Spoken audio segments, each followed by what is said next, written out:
Your roadmap to the latest in auto. Welcome to Highway Herald. Today we're steering away from engines and into Arctic geopolitics. Greenland has suddenly become the epicenter of a global power struggle.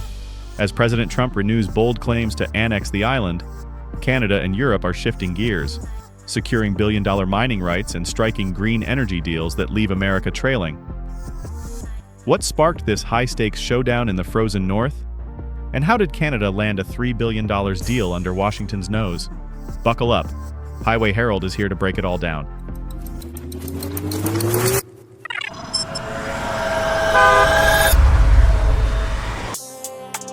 Number 5. Trump's Greenland mission. Cold War rhetoric meets resource fever. March 2025 kicked off with geopolitical sparks flying. From the podium in Congress, former President Donald Trump made headlines once again with a bold and controversial declaration: "We will get Greenland one way or another." But this wasn't just empty political theater. It marked the ignition of a renewed Arctic strategy.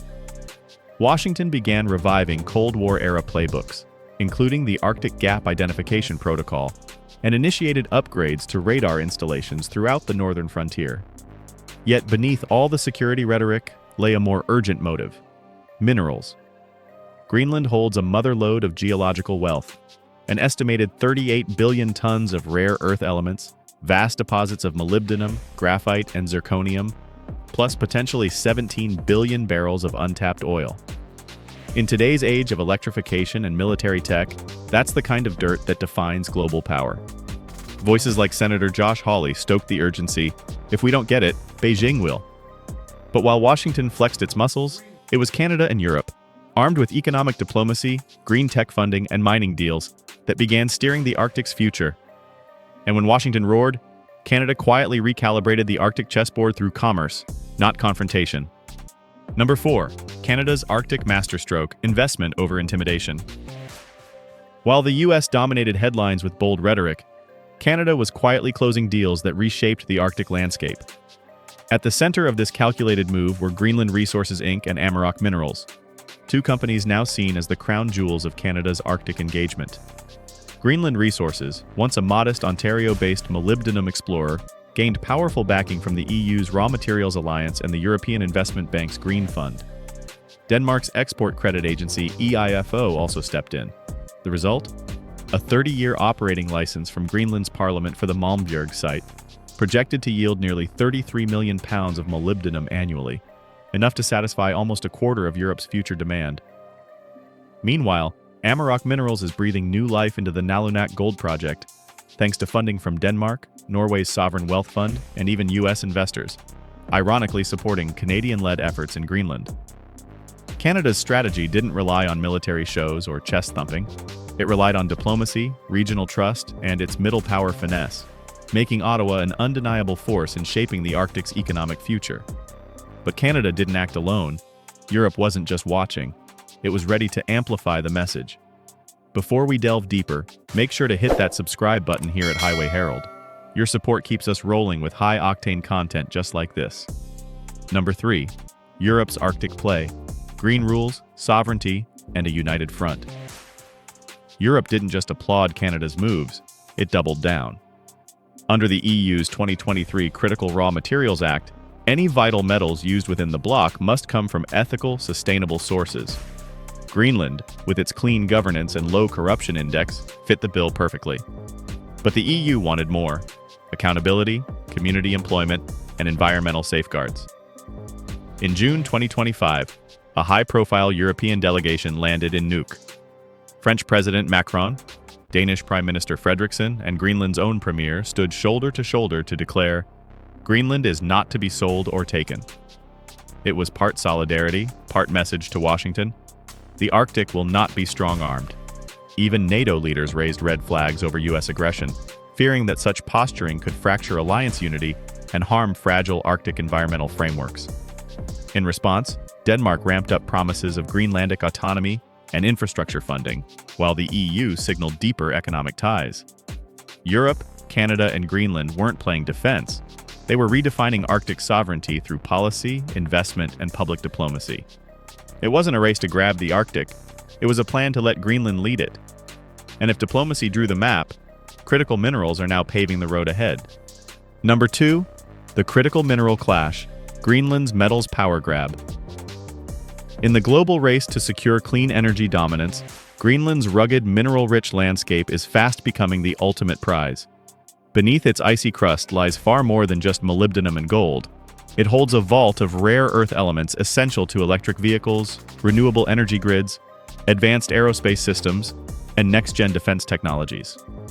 While China continues to control roughly 96% of the world's rare earth refining capacity, Western nations are finally shifting gears. In June 2025, the U.S. Export-Import Bank made its move, issuing a $120 million letter of interest for Greenland's Tanbreeze rare earth project. With production forecasted at 85,000 tons annually by 2026, Washington is beginning to prioritize long-term investment over short-term geopolitical posturing. Meanwhile, Europe isn't slowing down. Under the EU's Critical Raw Materials Act, 13 new projects, including Greenlandic graphite mining, have been greenlit. Even United Airlines plans to launch routes to Nuuk by 2026, enhancing Arctic logistics.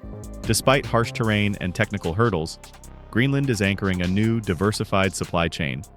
For automakers and energy sectors alike, this is a front line worth tracking. That evolving framework feeds directly into Greenland's bigger ambition, setting the terms of Arctic governance. Number 1. Forging the Arctic Compact. Green deals over gunboat diplomacy. Greenland is reshaping its Arctic role through bold policy, strategic alliances, and a vision rooted in autonomy. Central to this transformation is the $3.1 billion Arctic Green Transition Fund, jointly backed by Canada, the European Investment Bank, and Norway. It's not aid, it's an investment tool for sustainable infrastructure, clean mining, and economic equity. With mandates like 70% local employment, 10% profit reinvestment into Greenland's future fund, and a firm exclusion of U.S. institutions from decision-making, the message is clear. This is a new Arctic order. Canada is reinforcing its role by boosting Arctic logistics through its Polar Icebreaker program, while Denmark increases Greenland's control over foreign policy and spending. Legal and political constraints, including NATO protocols, Alaskan opposition, and environmental activism, make American annexation unlikely. What's emerging is a model of middle-power multilateralism, driven by Canadian and European standards, indigenous respect, and pragmatic diplomacy. Greenland is no longer a geopolitical pawn. It's becoming a sovereign power broker in a region redefining 21st century supply chains and environmental governance. And now, with the pieces in place, we reach the final gear shift in this icy geopolitical drive. The final gear shift, Greenland's pivot from pawn to power broker. So, where does this leave us? Trump's fiery push to annex Greenland may have sparked the tension, but it was Canada, Europe, and Greenland's own leadership who forged a smarter path. One built on green infrastructure, critical minerals, and rising Arctic sovereignty. Instead of igniting conflict, they've crafted a blueprint for modern multilateralism. For the automotive world, this isn't just geopolitical drama, it's ground zero for the next supply chain revolution. Greenland's resources power everything from EVs to aerospace. The Arctic is no longer a frozen frontier, it's the Detroit of the mineral age. Now we want to hear from you. Can the US catch up in the Arctic resource race, or has the moment passed? Will Canada's middle power diplomacy withstand pressure from global giants? And how will Greenland's autonomy reshape the future of EV and energy markets? Your support helps us bring you the best in automotive content. Please leave a comment below to start a conversation. Make sure to subscribe to Highway Herald and hit the bell for more updates in the fast lane of auto and geopolitics. Thanks for watching and see you next time. You can now check out any of the videos on the screen. There's more exciting and informative content waiting for you.